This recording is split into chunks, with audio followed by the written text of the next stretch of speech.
You ready, Darius? Ready? Okay. Start in 5, 4, 3, 2, 1. Welcome to the Complete Streets Safety Committee meeting. It is April 2nd, 6:30 p.m. Thank you all for joining us. The meeting is now in session. Alrighty. And roll call, we don't need roll call. So adoption of the agenda. Can I have a motion to adopt the agenda? Motion to adopt the agenda. All in favor? Aye. All right, the agenda is adopted. We'll go ahead and open up to public comment at this time, relating to anything not later on the agenda, though. So not relating to the one-way. If there's any other public comment at this time, we'll entertain that. Hello. I haven't received anything. Wonderful. All right. We'll go ahead and move to the next item, which is approval of the minutes from March 5th. Hopefully everyone has time to take a look at them. Can I get a motion to approve the minutes or any comments? I'll make a motion to approve the minutes. A second. All in favor? Aye. Great. The minutes are approved. All right. And on to old business, which is the completing the discussion of the one-way street on Mariposa and Monterey. And so thank you, everyone, for coming out. We did send sort of an invite to the community asking for members to come and continue the discussion. You know, we had also had a previous discussion on December 3rd at the library, a community meeting. And so we'll sort of continue that conversation today with the hope and the goal that the committee will come to a decision on the recommendation to council, whether to take action or what action that would be. Great. Does staff want to start us with an update or anything maybe first on this item? Or Well, what can I say? We, at the last meeting, we decided to do a little bit more outreach. I had explained that fire kind of wants to deal with evacuations depending on where fires are, and it's kind of a fluid situation, so they weren't necessarily focused on having those two streets be one way and thinking that that would have any significant impact on what they do for a wildland fire or another type of fire. So they're not really the lead on this. They're fine with us doing it, but not saying that this is a high priority for them. We talked about contacting other neighbors. So Tomas did send a letter out or the notice inviting people to this meeting, and we sent it to Sierra Point up to Klamath and Humboldt, like halfway, the ones that would generally come down on the east side of town, is that right? And drive on Monterey and or Mariposa. So I don't know if anybody from the audience is from those neighborhoods or not. And we hadn't shared speed data before, and we just got your presentation, but we could probably show the speed data part of that.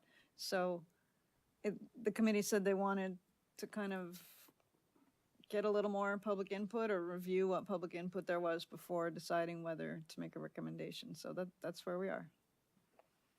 Great, thank you. And I guess a point of clarification, originally this was on the work plan for sort of the fire safety aspect. I guess that was the primary purpose, but this has also always been sort of a speeding issue potentially. But, you know, just to be clear, the fire is no longer the main driver. Yeah, and there's still the challenges going uphill on Mariposa and making that turn, and that, you know, conflict at Solano and people speeding after they drop their kids to school or speeding because the streets have a slope. And worth acknowledging perhaps that a couple other action items have been taken, including the closing of the street on the one side. Do you want to comment on that? Yeah, sure. With an earlier meeting, one of the things that had come up is that people had mentioned that cars parking on the, let's call it the downhill side, because I get directionally challenged on what's north, south, east, west.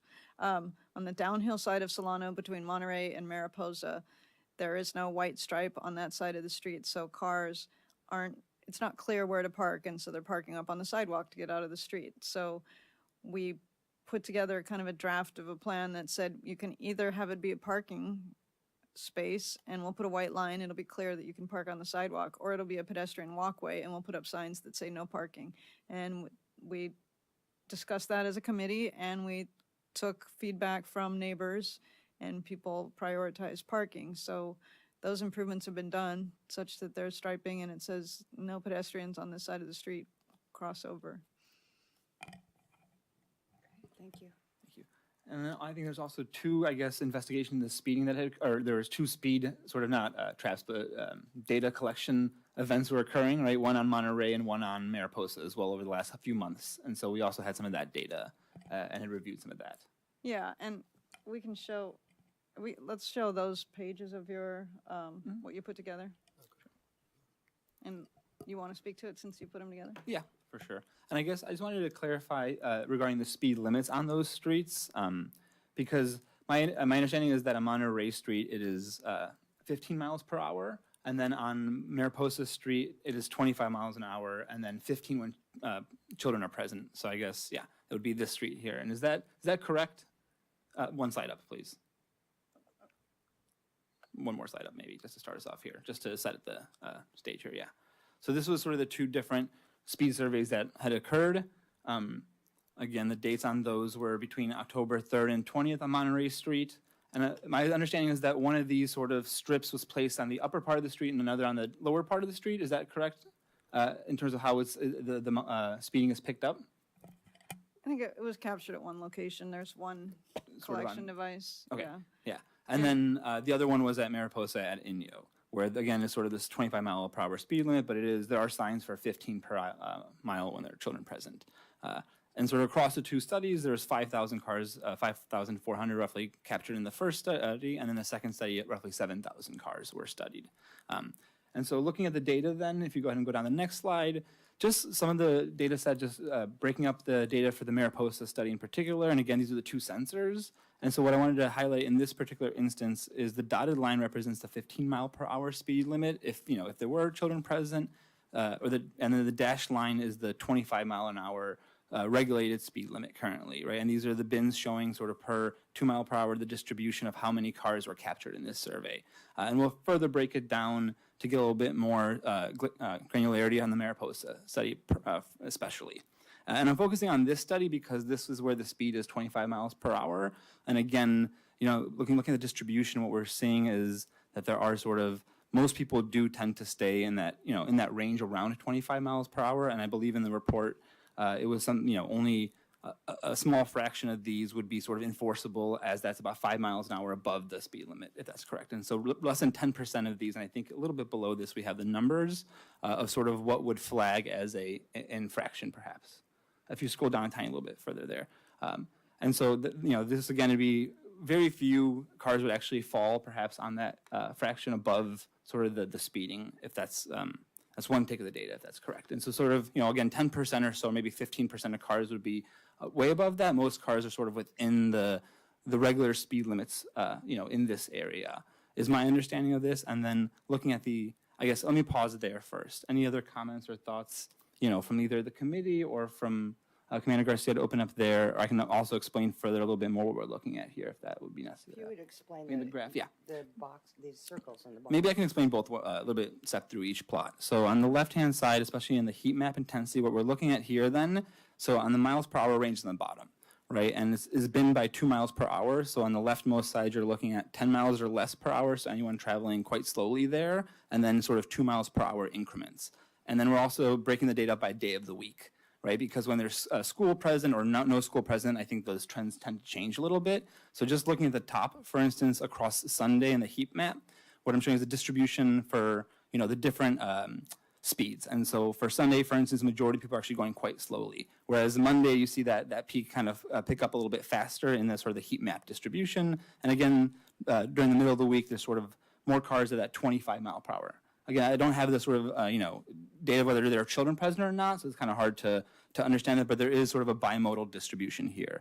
And then on the bottom, those different pie charts are showing what percent of cars are going above that 25 or 26 mile per hour bin. And so, for example, for Sunday, only 11% of those cars that are tracked on Sunday, so roughly 25 out of the, say, 250 cars that were monitored would flag according to this, the sort of the threshold that is probably enforceable. By my understanding and my read of the data. I think the other thing to maybe highlight is that as you go beyond, say, 30 miles per hour, there are cars at those higher speeds and a couple that were above 66 miles per hour, which is, quite alarming, and sort of those outliers. In both cases, we see that. Does it say a time Is there a time? There are timestamps for each of these, but in this particular data set, I don't have it timed out that way. So the 22. That's between the range, so between 20 and 22 miles per hour. Oh, So that's okay. sort of Oh, okay, that's the the range. And so majority of people are going in that 20 to 24 or 20 to 26 mile per hour bucket Okay. on this street when it was monitored. And another thing to note, this was sort of over the winter break, so it's December 25th through January 11th, and so that may also alter behavior a little bit. My take is most people sort of are driving in that less than 30, but obviously there are outliers here. Yeah. Maybe any comments from staff or from Commander Garcia, anything to add or anything else you'd like to? I sort of retook the data and plotted a different way, but I think the conclusions were similar. There's not much. Yeah. And then for Monterey Street, I didn't do as much of analysis, just the histogram to show that here, if the speed limit is 15, which I believe it may be posted there, majority of the cars are sort of over that speed limit. And so, this is, I think, something that we should either follow up with additionally, but, sort of still within less than that 30 range. So again, if it is close to that 25 mile per hour range, it's sort of, I guess, standard for town, but in this case, I believe it is a 15 mile per hour zone. Well, we talked about this a little bit last time, and I want to say yes and no. This block being signed at 15 miles per hour there was a lot of input from the community quite a long time ago, and an engineering speed study was done, recorded, and that has to be available to the courts. And I said I thought the difference was that Monterey has vertical curbs, so cars aren't parking kind of up on the curb up to the brick line, and it's making it more narrow and maybe more unsafe because of that. And so we filed that speed study, but it was a very long time ago, and it has to be refreshed every 10 years. And I don't believe that it has. So at this point, it's, in a way, it's like a warning, like, please drive at that speed. I don't think that there's a lot of enforcement of that 15 mile per hour there.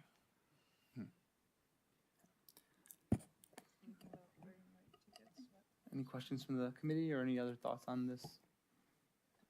I'd love to hear from. Oh, sorry. Oh, yeah. So I know in some of these speed survey studies, you get these outliers where you get 99 miles an hour, 66 miles an hour.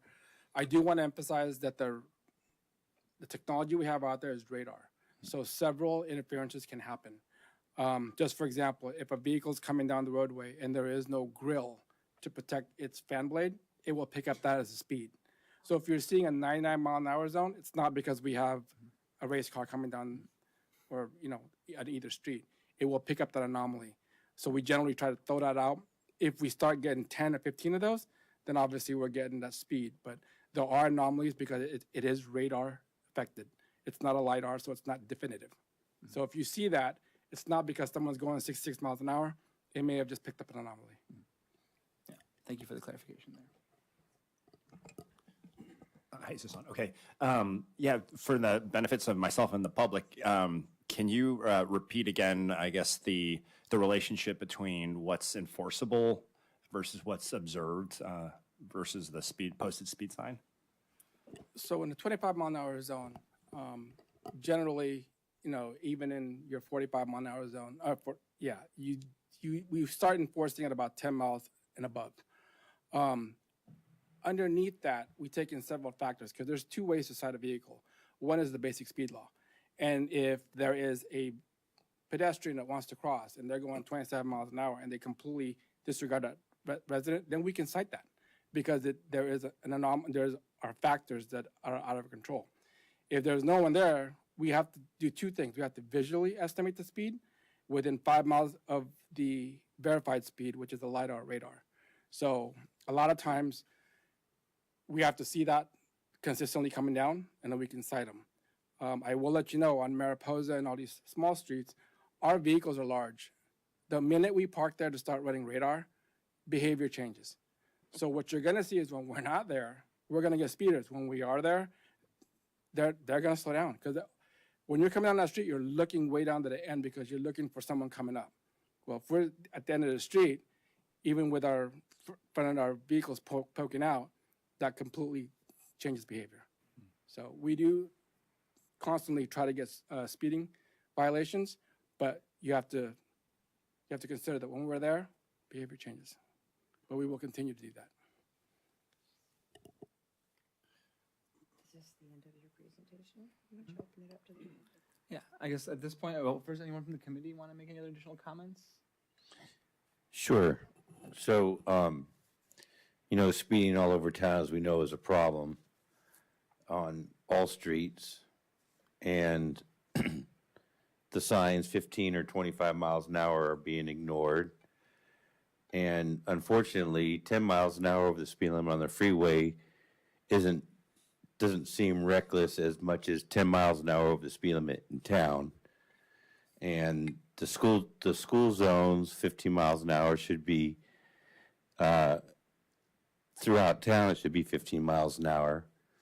And, there's a lot of pedestrians because a lot of areas don't have sidewalks or a block. So most people in most areas walk in the street. So that's my take on it. I know that when you start to mention speeding cameras, which I'm really grateful that they're considering that, especially on the freeways, does save lives. And so I don't want to say we're going to have speeding cameras in Brisbane. Maybe we'll just start with Solano because there's a lot of speeders on Solano. But no, that's my take on it. I really do think it's, Brisbane with our tight streets, that 10 miles an hour over the speed limit is really dangerous. Yeah, thanks, Paul. Yeah, if I can build on Paul's comment, that's what I'm trying to understand is what are we trying to solve for? Is it that the speed limits aren't appropriate because they're not enforceable, or is it that the desire of the community is to reduce the speed limits to 15 in more places, and this data would suggest that we're nowhere near being able to achieve that, right? And so I guess I'm trying to understand, what is it we're trying to solve for? Is it solutions to try to bring the speeds down, or just acknowledgement of it is what it is and we can't control it? And I guess, yeah, I'll let Karen comment, but in this particular case, I think it was sort of to get the data at least, and maybe sort of the solutions or something else that the committee will be working on, an additional work plan. But Karen, you want to add?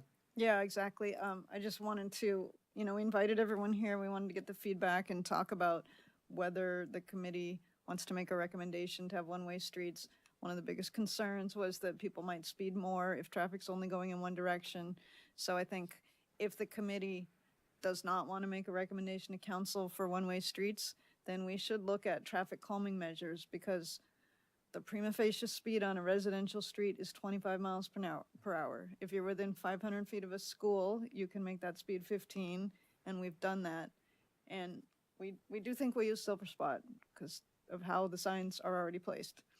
There are other traffic calming measures that are in the toolkit that are ways to make people think about how they're driving and go slower.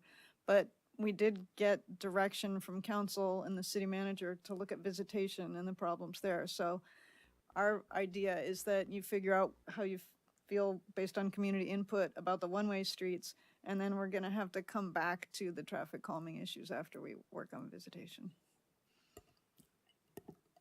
Does that sound clear to the committee? Reason we have to come back. I think come back in the sense of we would prioritize visitation, but then keep this data in sort of, whatever in visitation would also apply perhaps to these streets or.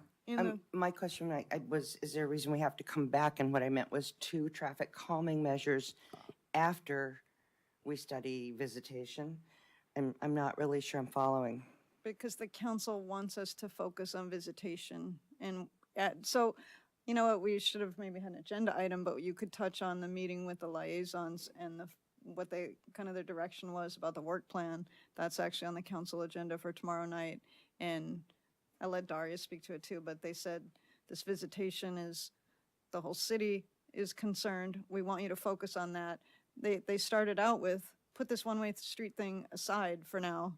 And you guys made the case that we've gone pretty far on it. So let's just do that first in this meeting, wrap it up.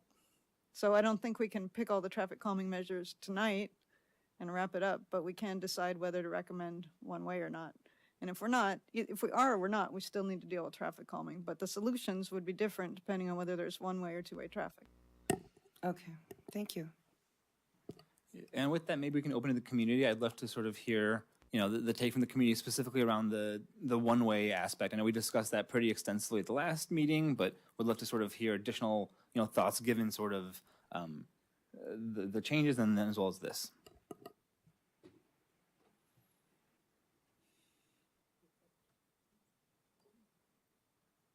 Hi, I'm Cindy Rudolph, and I live at the bottom of Mariposa.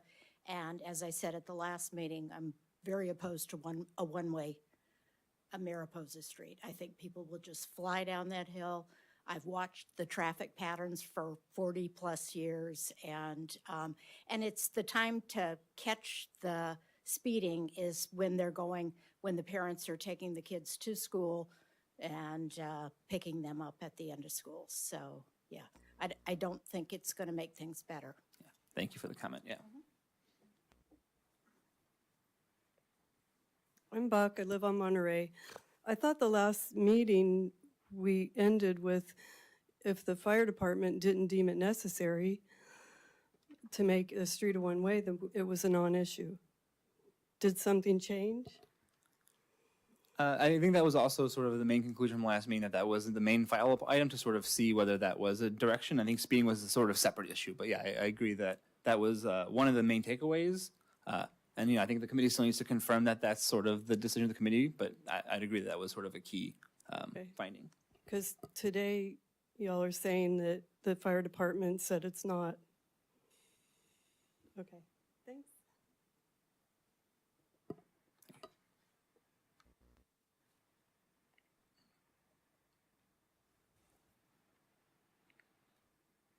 Hey, Jim White, live on Monterey Street. So, sorry, what is actually being proposed from the one-way standpoint? Because that wasn't. Do you want to maybe scroll up to the top of this? There's a map here, one more up, of what was proposed. This was the proposal originally, to make Monterey one-way this way and the Mariposa sort of downward. But yeah, that was the original proposal that was laid out as an option. Okay. And the study that you did on Mariposa, was it noted that the majority of that took place over the Christmas break, so school wasn't actually in session? Yep. Okay. Because you mentioned that school, but they weren't going to school for half-ish of that.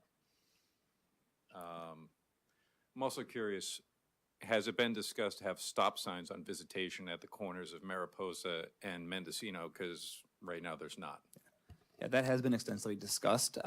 And there is some data around stop signs not helping with speeding, but, a separate issue there. But that has been discussed in the last meeting and is not something that was part of the scope here for the stop signs on Visitation specifically. Okay. Yeah. Does anyone want to, staff, do you want to comment further on that point? I don't think, I'm not sure. I don't know if anybody's going to stay for the visitation part, the next item on the agenda, but it's preferable to talk about it then. I just nodded the head. You're planning to stay for that part also? Can we just talk about it then? Wonderful. Any other public comment at this time? And again, we are keeping notes from the last comments, and we are keeping track of those as well. And so this is again just for sort of the record. So if anyone else wants to make a comment, we'd appreciate that now.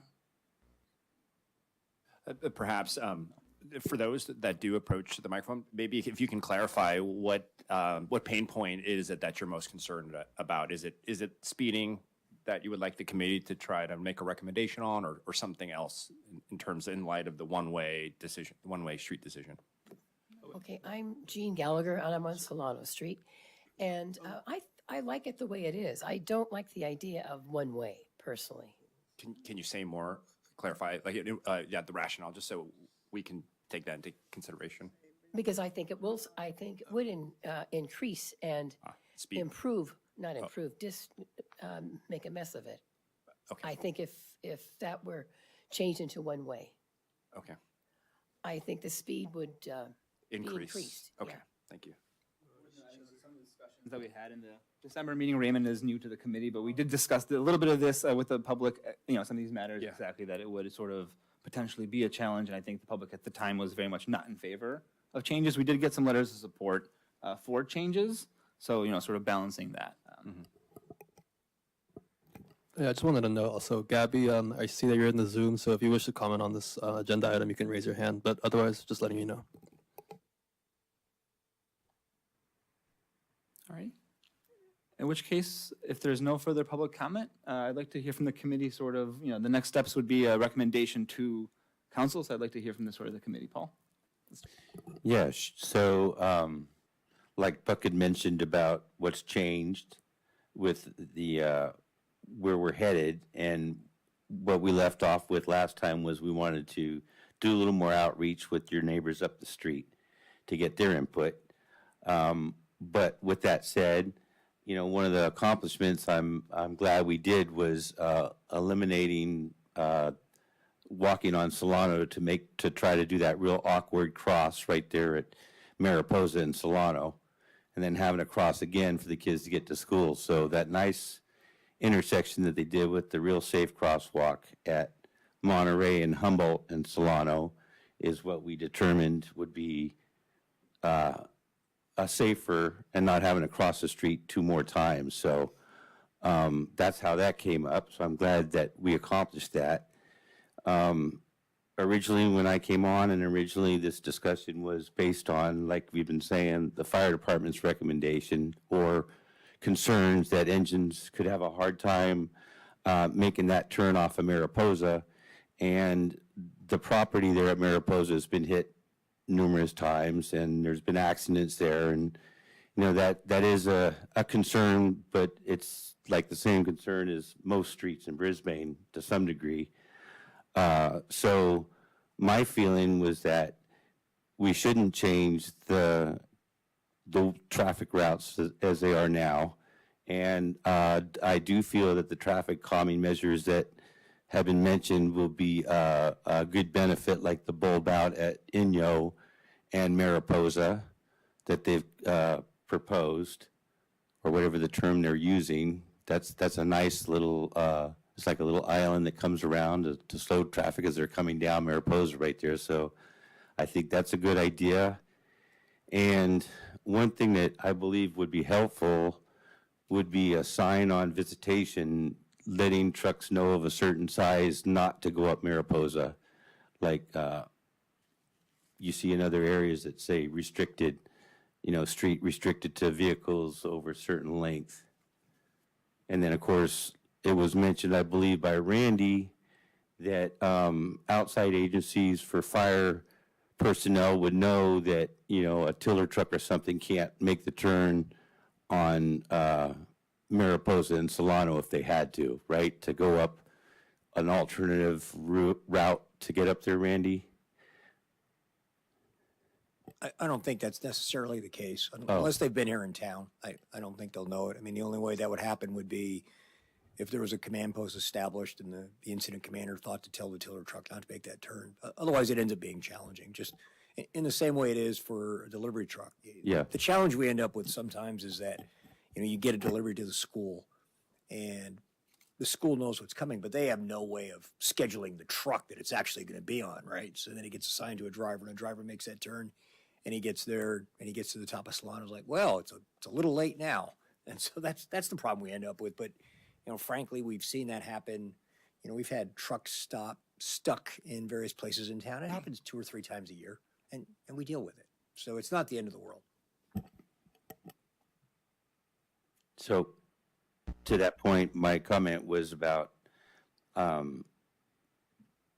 don't feel as though we should make the streets change the configuration. Linda, would you like to comment? I commented last month that I thought this change should have happened a long time ago, but it really doesn't seem very popular right now. So I would like to hold my comment to the end, please, because I think I might change my mind. Thank you. Yeah, I guess in my short time, to me, I'm perceiving that speeding is the largest concern for the community. And yeah, I would be concerned by making these streets one-way streets that the speed would only go higher than what's already observed. So yeah, my opinion right now is to not recommend making these one-way streets. I also feel after the discussion with the committee, as well as sort of hearing that this is not a critical path for fire and sort of emergency vehicles, that one-way streets is probably not the solution, but traffic calming is. And, I don't know that we know exactly which ones to recommend to council, which, that could be something we could come to. But, I also feel it would be too drastic of a change given sort of the issue we're trying to solve here. Sorry, drastic is the wrong word. Maybe or I don't think the solution is fitting to the problem here. Thank you. Thank you for letting me sit back here for a second. I guess I have a real concern for the children that are negotiating all of this stuff to get to school. And of course, there's been some very positive things done. I was in an accident many years ago with my brother Art when we went up Mariposa and turned left. And there's no way to slow down to, if you're in a stick shift or a large vehicle, to see what's coming at you from the left side, from Monterey Street. I think that's still an issue. And, if there was a stop sign perhaps facing for the traffic that's going north towards the school on Solano at Mariposa, so that could prevent accidents for people turning left from the top of Mariposa. That would be, I think, a really good idea. But I understand that people believe that traffic is going to increase speed if these streets are changed. But if there's traffic calming measures to deal with that, is that really what's going to happen? I'm not really sure, and I haven't convinced myself one way or the other, but I'm going to go along with the committee and say, let's not do this now, because I think we need to look at it some more, and we're not going to have that opportunity. Thank you.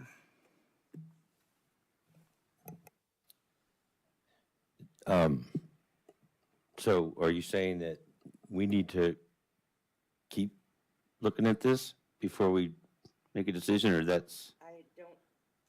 I'm sorry. I don't think we have the opportunity to look at it further, time-wise, because our work schedule's going to be solidified tomorrow. Oh, And we're I didn't being- know we were under time constraints, but I thought for the most part, we pretty much had an understanding.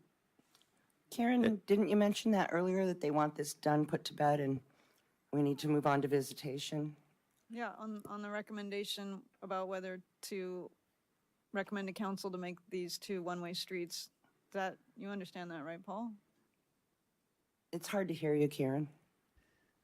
I'm not sure what Paul isn't understanding, but what I said was. Oh, no, it's not that I'm not understanding what you've said. I'm not understanding what Linda said about the Time need. constraints. Yeah, well, or the need to continue this conversation Well, is what my question was We're to going to Linda. continue a conversation after we work on and make a visitation, to look at traffic calming here or any other solutions other Okay. than one-way streets that might help with the I- problems that people are experiencing. I understand that those are topics that still need to be discussed, but she made the reference to the discussion about one-way streets, that she's still not, she wants to continue the conversation. So I was just asking for clarification. Is that what her intentions were as No. a committee? Thank you, I'm sorry. I wasn't really clear. I think that this conversation's over, and we're not all in agreement to, we're all in agreement not to change this at this point. But I do think traffic calming measures are really important, and that will come in a further discussion about visitation. Right, Is that better? thank you. You're welcome. I think the work plan wording is visitation on other streets, which allows for this and San Bruno and other areas to investigate.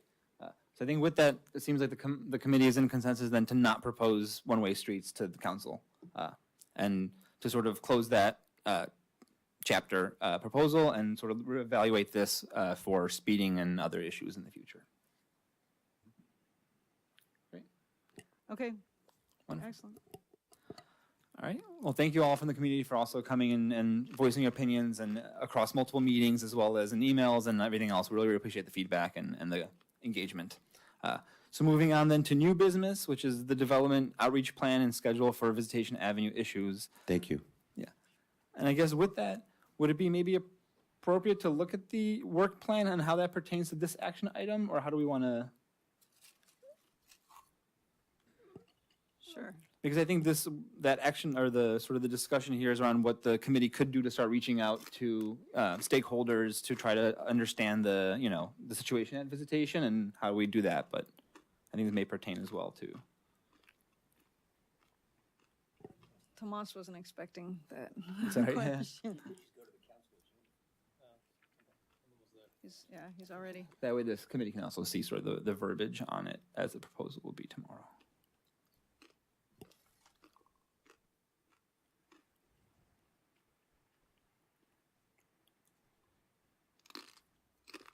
So just to clarify, because you said other streets, council's focus is Visitation next, and then we have kind of covered, whoa.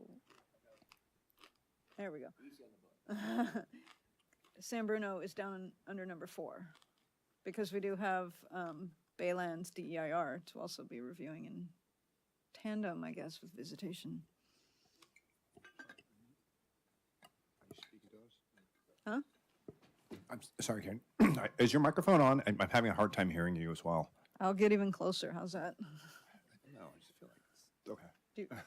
Do you hear me now? I feel like I don't know. You might need a mic check or something like that. But it's Everyone else can hear me, right? Doesn't sound as good as our audio. yeah. You deserve good audio. I want that on the record. What's his name? Okay, we'll get it turned up a little bit. There's settings for each microphone, so maybe mine needs to be higher. Okay. So Visitation is the focus of item number 2, and San Bruno is later after other work. Number 3 is particularly, at this time, looking at the draft environmental impact report for the Baylands, which comments are due August 31st. So we're going to kind of have to do that in tandem with Visitation. Then just okay, go Can I ahead. ask a question about item number 3, the Baylands draft environmental impact report? Is it going to be a searchable thumb drive or something that we're going to be given to use? It's loaded as a PDF on the city website, so those are searchable. Those are searchable. Okay, thank you. And then just to clarify, I guess, so within these items, is there space for us to make proposals then for this area of town as well for traffic calming, or does that sort of be further addended to this work plan?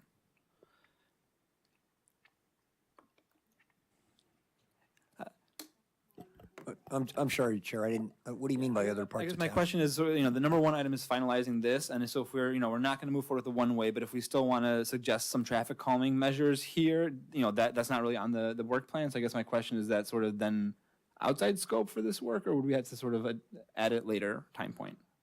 So I would suggest to you, although I can't say it's directive, that from my understanding of the council's desires in the directions to the committee and the city manager's direction to staff, is they want the Visitation Avenue situation looked at within 90 days.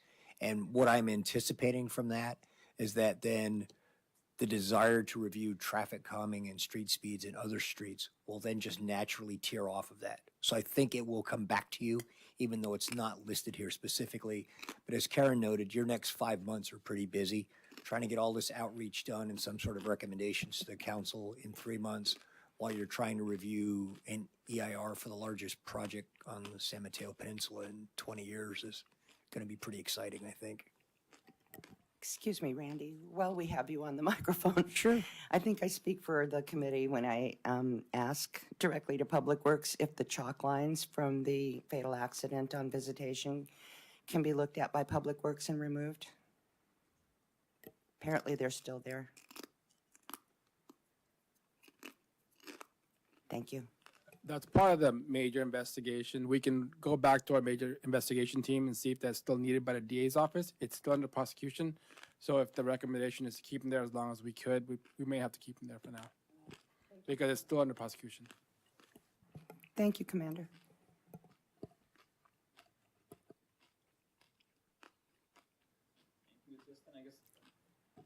So I guess going back to today's agenda then, the point for discussion here is then to develop the outreach plan and schedule for Visitation Avenue issues. And I believe that mostly means to try to figure out what sort of, the particular recommendation was to also talk to the businesses particularly and get their sort of input and take. And I think that would be part of the plan is how the committee can sort of outreach there. But maybe at this point I can open it up for public comment on this item. If there's any public comment on sort of the outreach plan or scheduling for visitation issues, and particularly if there's a comment on the stop signs or other issues for visitation specifically you'd like to comment on, we'd entertain that as well right now. Hi, I'm Alicia White, and I live on Monterey. Regarding the community outreach, I would like to see that everyone that would be affected by those stop signs would also be included with the community outreach. Regarding the implementation of stop signs, yes, please. Some people stop even though there's not a stop sign. It makes it very awkward when you're the one at the stop sign who is just going to let them go or not go, because you're not going to be the one who gets hit by them if they end up finally going because they didn't have a stop sign. So something needs to be done in terms of the way the streets are constructed and or adding stop signs. Thank you.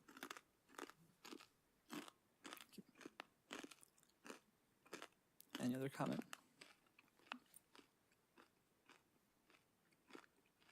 Yeah, the other item I would add on visitation is some intersections allow U-turns, some intersections do not. As a pedestrian who has almost been hit by numerous people making very wide U-turns, there should just be none.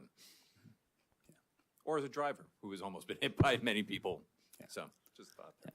Thank you for that comment. I think that's something that was recognized as well. A lot of sort of delivery drivers perhaps and that sort of a lot of activity in that area as well. It wasn't delivery drivers, It's just passenger cars.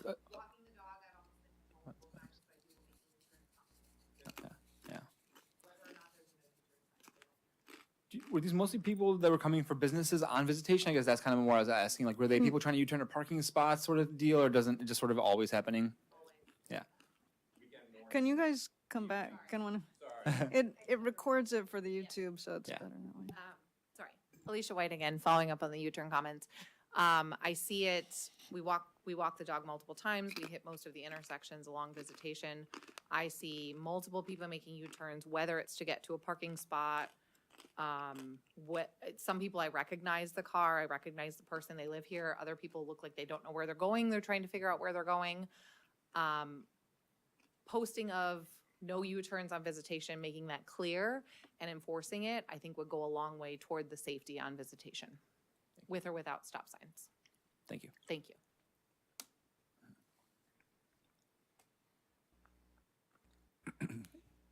Committee members, any comment on this? Just generally maybe first, and then I'd love to hear sort of the take on maybe how we might, start an outreach plan and what that could look like. I'll comment. I think hopefully before we begin the outreach, if we can align on which types of input we're seeking to gather, everything from what their perception of the current state is, to a list of the mitigations that we want to get their feedback on, just so that we have a consistent way that we're gathering input from all the stakeholders. Any comments from either of you guys? This just sort of opens up. And I'm not sure where to even begin with developing an outreach plan, and maybe we need to look at Visitation and observe it. But, well, maybe what we could do is individually observe it on our own time and come back with ideas for implementing. What are we looking at? Speeding issues on Visitation? What are we actually looking for? Well, I think the idea with the outreach is, and thank you, Raymond, for saying that, asking businesses and people that live on Visitation what their perception of the issues are. So a lot of things were discussed at the council meeting on March 6th. Did you guys happen to watch that? Did you watch it, Linda? Yeah, so people discussed a lot of concerns they had. It wasn't just speeding, right? It was double parking, deliveries, U-turns. Okay, I get it. So it's what came from that meeting is what we're supposed to be taking a look at. Yes. Thank you. I needed to hear that. Thank you.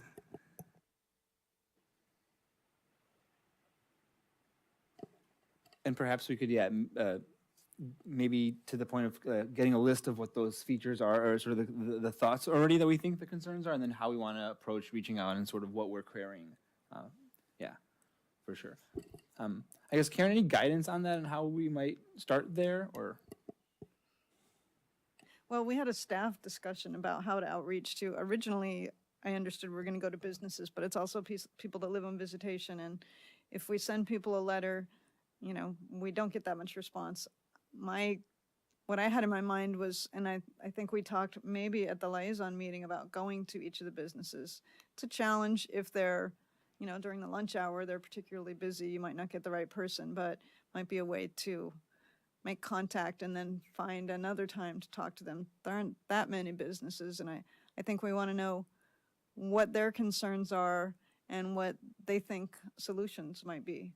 Because in some cases it might be, yeah, I get a lot of deliveries and I see these cars double parked, and if I just had a loading spot, that would solve it, you know, or, you know, but I don't know what they're going to say. Obviously, that's why we're going to go to each of them. But I think doing that first then will give us a lot of information for the next meeting. And I guess we have a sense of we have a list of businesses and addresses that we would start with there. Yeah, Tomas has all of that from the planning department.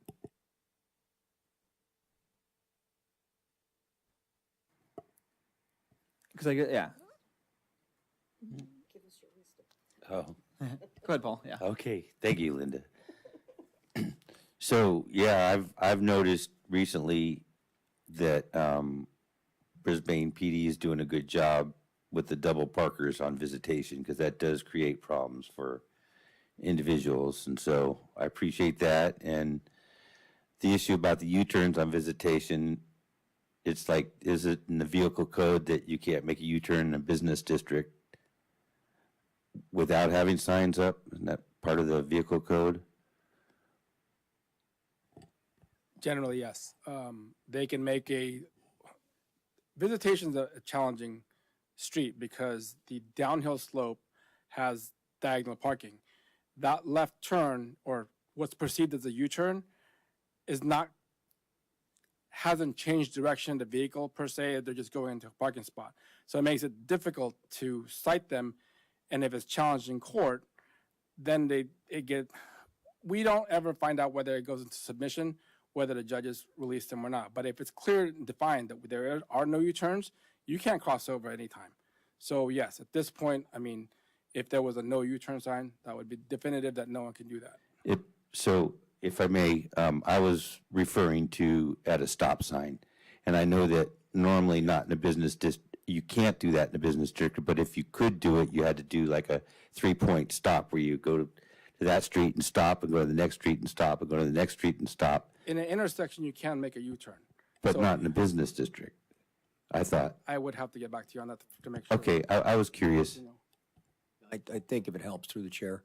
So, because we're talking about two things here, I feel like, so at the first intersection, as you're going up Viz at Mariposa, that is intentionally signed, no U-turns.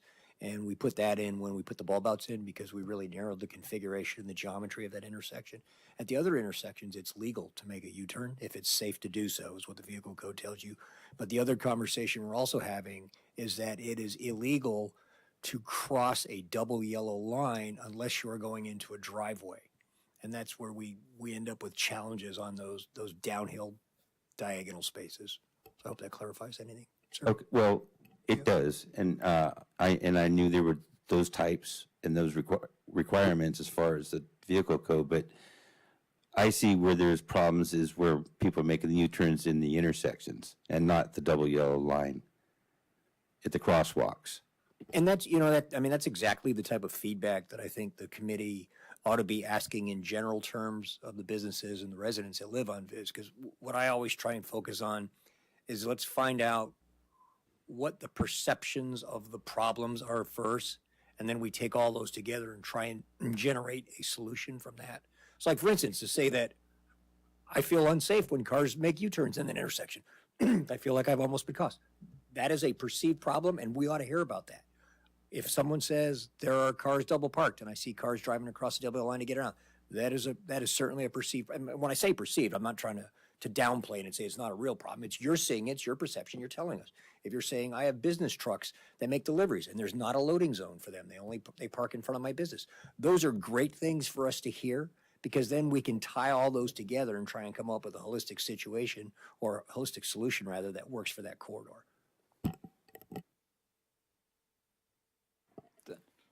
Raymond?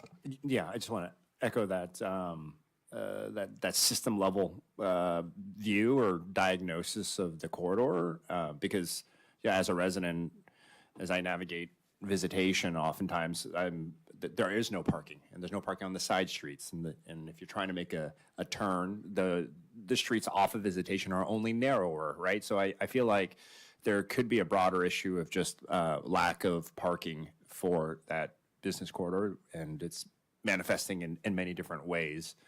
And so I would love it if this committee could unearth that and approach it from that broader lens.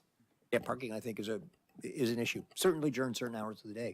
And I think you'll hear that. And it's going to be, I guess it's interesting from a techno-geek perspective that to hear what the differences are in perceptions. Because I think businesses will tell us one thing, residents will tell us something else, and those people that pass through it will have a different perception of it.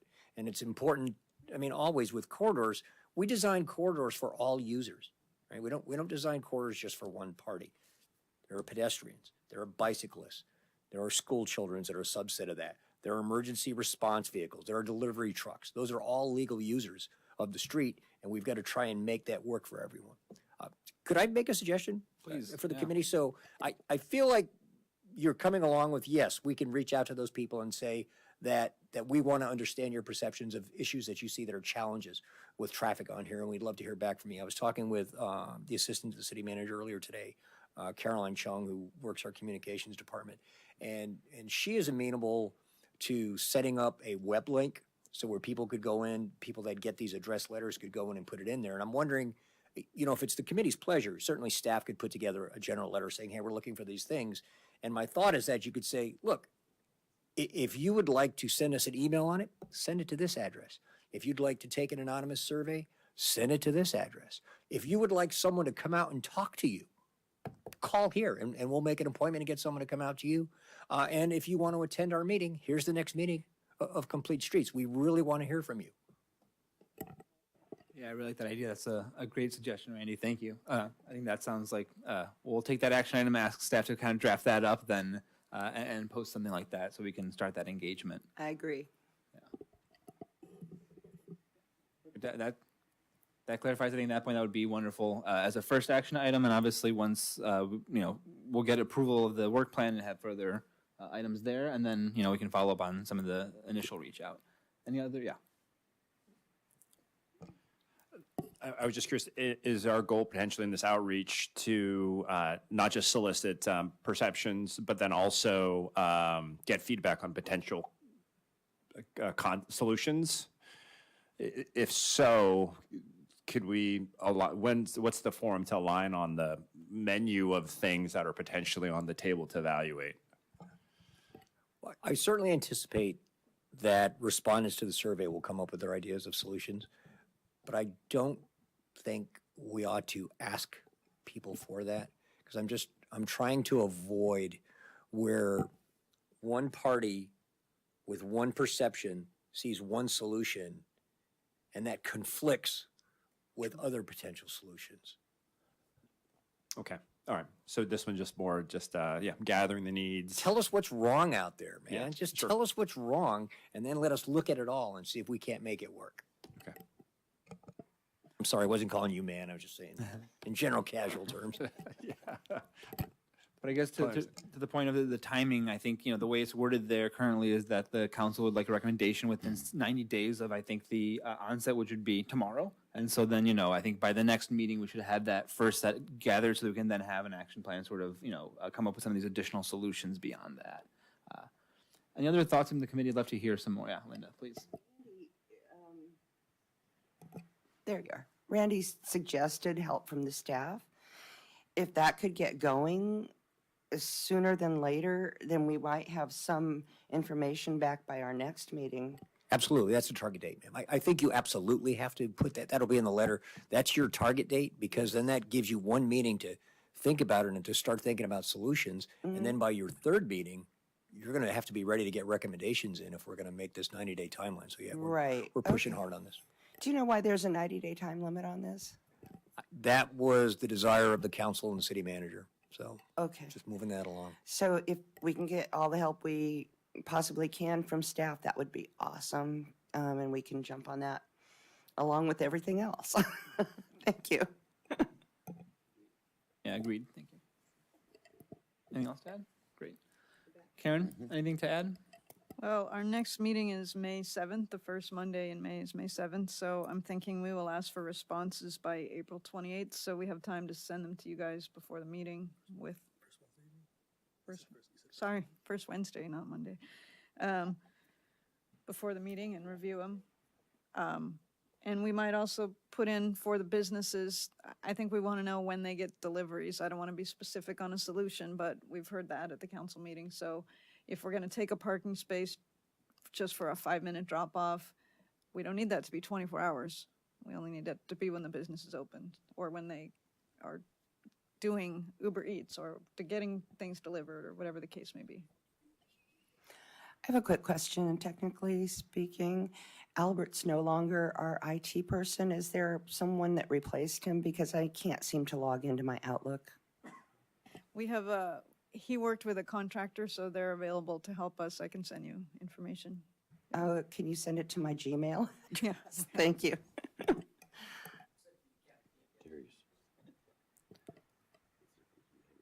Was there additional public comment? Oh, please. Yeah, so to kind of build on what Randy was saying, you stole my idea, but you had the microphone first. You guys are clearly a Microsoft shop. Build a Google form, make a QR code, give the businesses a link, stop by the businesses, don't mail them a letter, go to them, introduce yourselves, tell them this is how you can get your feedback, have a pre-filled out questionnaire that they can complete, have an open field for comments, but ask them, when do you get deliveries? How often do you get deliveries? Just have something that they can complete for you. It won't take you that long. Thank you. Yeah. Sounds like Well, a I new swear to committee God- person for next time around also. I swear he stole my idea, because I forgot to mention that the comm staff agreed to walk up and down the street and deliver Yeah. those. It's good to see two people thinking alike, though. Thank you. Yeah. Great. Thank you. And thank you for the engagement. Appreciate your input. Thank you. Great. So with that, I think we have a plan for that action item. Cool. Moving along then, I guess to staff updates. Yeah, so we got that speed radar sign I had mentioned previously. It's been installed on Glen Parkway and Lake Street.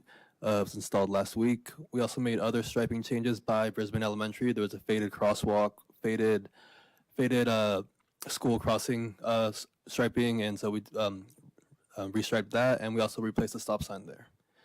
The shuttle stop improvements projects, we're gonna have our pre-con with the contractor probably next week on Wednesday. So that project's moving along. The Alvarado to San Benito Stairway project is being awarded tomorrow, or it's being sent to council tomorrow.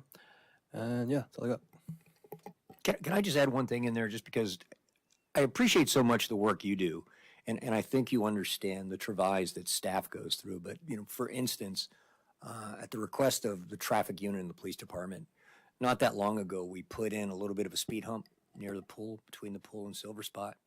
And that seemed like a really good idea, except that what we were starting to observe is that drivers would come down there, they would see the speed table, and they go, oh, there's nobody parked there. So they would just drive through the parking spaces to go around it. So now we had to go out and put delineators. And I think what that really speaks to is I'm not complaining about my job. I'm just saying that dealing with traffic is so challenging.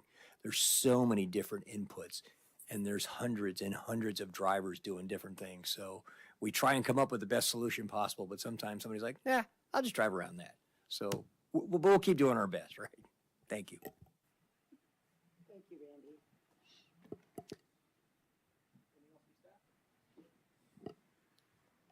No, not at this time. I guess, but since you asked, would you like us to agendize the DEIR for the Baylands for Please, next month? yes, Okay. that would be great. Oh, I guess it's getting released tomorrow, so we don't have the chapters at this point or the document, so next month. I guess staff will send that to us though once it is released in a note as well. Yeah, I can send it to you guys. That'd be great, just so we're aware, yeah. Cool. I guess moving along then, any chair or committee member matters? Paul? So, sure. I was curious about the pedestrian crossing signs that we talked about putting on North Hill on both sides of the Crocker Trail.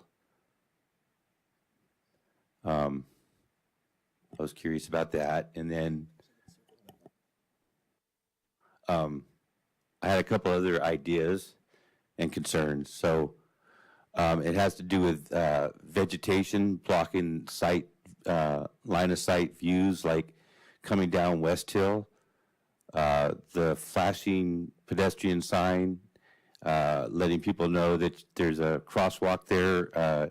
You can't see that sign until you come around the corner because of the pine trees blocking the view of the flashing sign, as well as the flashing sign that's on South Hill because of the acacia trees that are right against the Crocker Trail. I mean, also people trying to go up 69 South Hill up to the Quarry Road. That's kind of like a blind corner because you can't see because of the vegetation. And one more concern about vegetation. Well, quite a few, but a couple is at Valley and Bayshore. Even though there's not a crosswalk, people cross right there on Valley at Bayshore on the north side. That people that walk down Bayshore, and the trees, the low branches right there on the north side of Valley at Bayshore impact your line of sight of vehicles coming. And I've seen cars start to go off of Valley, and cars that are going to run that light on Bayshore at Valley coming south on a couple occasions. You can't see any traffic coming until you're almost out on the Bayshore to see what's coming. So and then across the street to the fire department going north, the vegetation's so thick, when the fire department comes out of the station, aside from their sirens, you wouldn't know there's an engine coming because you can't see through the trees, blocking the engine with its lights on coming out of the station. So I just see those as potential, and I don't know if you've ever had any problems, but the issues with the crosswalks on the Crocker Trail, I would like to see if we can work on getting the signs and getting that vegetation cleared. For the vegetation, do you use the service request system? No, I didn't want to go through the service request system. I thought coming through the committee, through staff, it might expedite and getting the point as to why we want the vegetation cleared. But if you prefer me to go through the yeah, I do, and I'll tell you why. Is because that's kind of where a lot of the work orders that the maintenance crew works on come from the public. And I put in service requests when I want them to do something, actually, that's kind of at that level. That's not a policy level that the committee has to say, we all want to see staff do that. They're just service requests. And if they don't know or need an engineering opinion on, they're going to forward it to me anyways. But they're all there together, and they have a timeline that they have to be addressed. So it is kind of the best way to track those than to have a separate email when they've got, 90 service requests and then a couple of emails from you or from me saying, oh, we need this other thing done. They keep it all organized in there. I could do that. I guess it would be kind of a detailed service request as far as having to paint the picture as to exactly what I'm if you can, trying to portray. Do one for each location, yeah, and a photo. Okay, and really what about helps. the signs on Yeah, and North that, Hill? I apologize because we talked about that, and I wanted to look at what the master plan recommended because I think they wanted to actually change the alignment of the crosswalk at Monarch and North Hill. So, Yeah, that makes sense. yeah.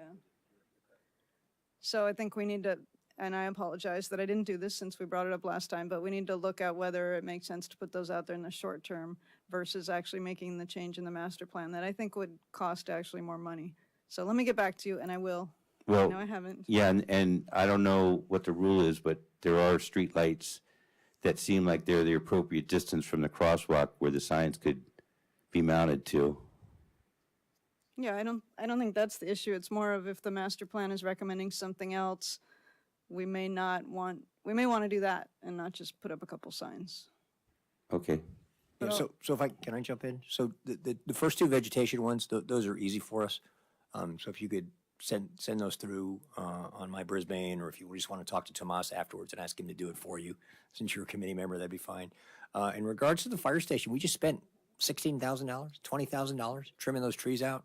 So fire was happy with it. So I don't know if you have a different perspective on it, but you lost me a little bit on the one before that coming out of Valley. I'm not sure which crosswalk or not crosswalk. Coming out you're of talking about. Valley, if you're going to turn left to go up Bayshore, Okay. it's on the southbound side of Bayshore. So you're saying people use the crosswalk that are on the north end of Bayshore? That Well, there is non-existent no crosswalk Right, the there. non-existent one. Got it. So they're using that one. Okay. Yeah. All right. So they're jaywalking. But people do cross there. Gotcha. Yeah. Because they don't want to cross over to get to the crosswalk. Gotcha. Okay. Thank you.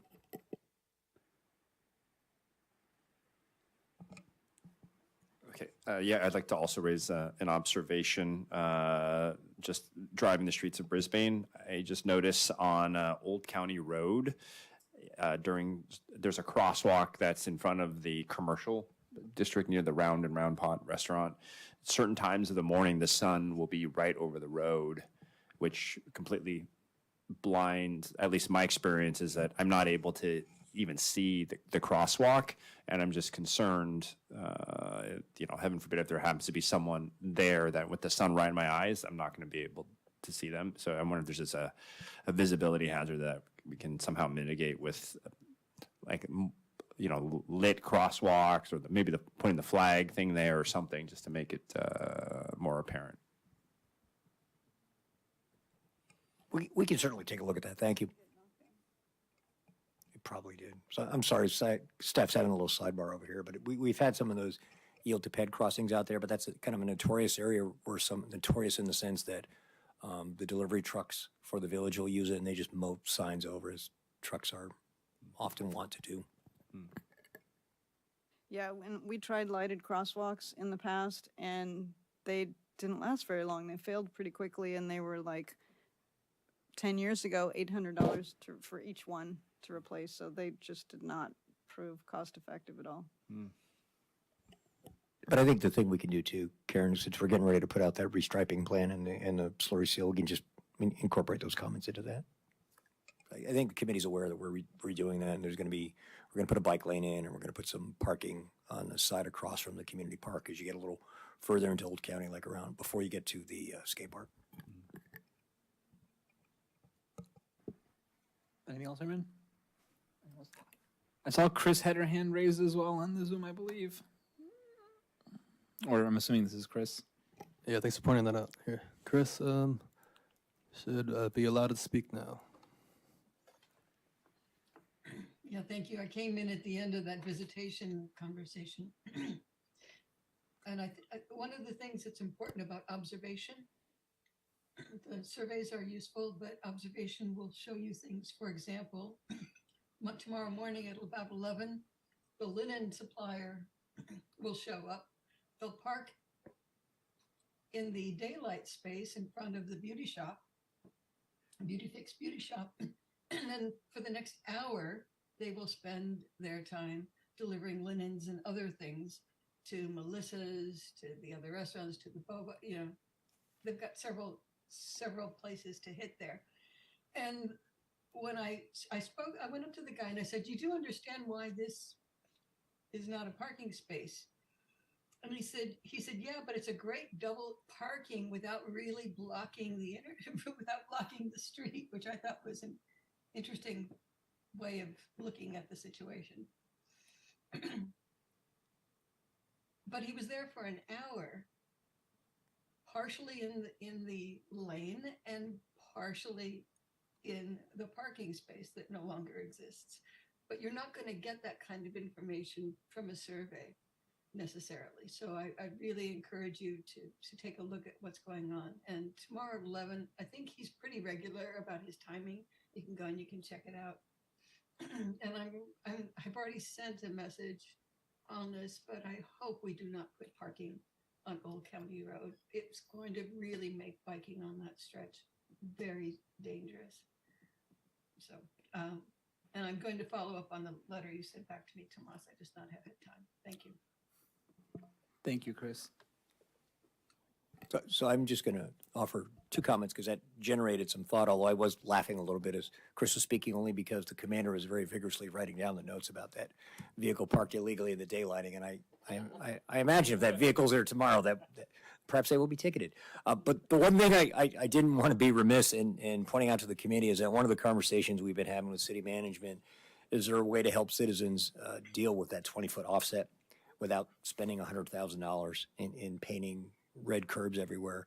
And what we're going to do for a test is we're going to buy the reflective pavement markers. And when you think of an RPM, it's not a box dot, which is kind of a rounded thing, but the RPM is like those blue ones that you see offset from fire hydrants. That's a reflective pavement marker. So now you know, now you have all the cool acronyms, right? So the RPMs, we're going to get those in red, on one-sided red, and we're going to affix those on Visitation. We're going to fix those 20 feet from the offset point, and then we're going to have what we hope is a robust outreach to the community, telling people, do not park beyond this red. So we're trying to, as much as we can, we're trying to be responsive to people who are saying, hey, I don't really know what 20 feet is. And we want to give those people who want to comply a reasonable chance of complying. We want to help them with it, but we'll try it out on Viz. And I didn't want to avoid telling you because of your assignments. Randy, I have a question about that. Why aren't we just eliminating the white paint that marked off where you could park and just putting the white line right next to the curb so that there's no parking there? Well, we kind of sort of did that. Okay. It's admittedly a little confusing to people, I think, in the business district. I mean, it's not just in this town where the white line indicates the edge of the shoulder and you can't park to the left of it. But I think if we try to do that on that business corridor instead of using the parking stall T markers and such, it just might be a little confusing. And we're trying to not make it confusing for people to come into town. So seemed really clear to me. yeah, but well, okay. we're just gonna try this. We're gonna put some reflective pavement markers out there. They're about $5 a piece, and a little bit of staff time to put them out there. And if it helps, great. If it doesn't help, knock them off and try the next thing. Okay, thanks.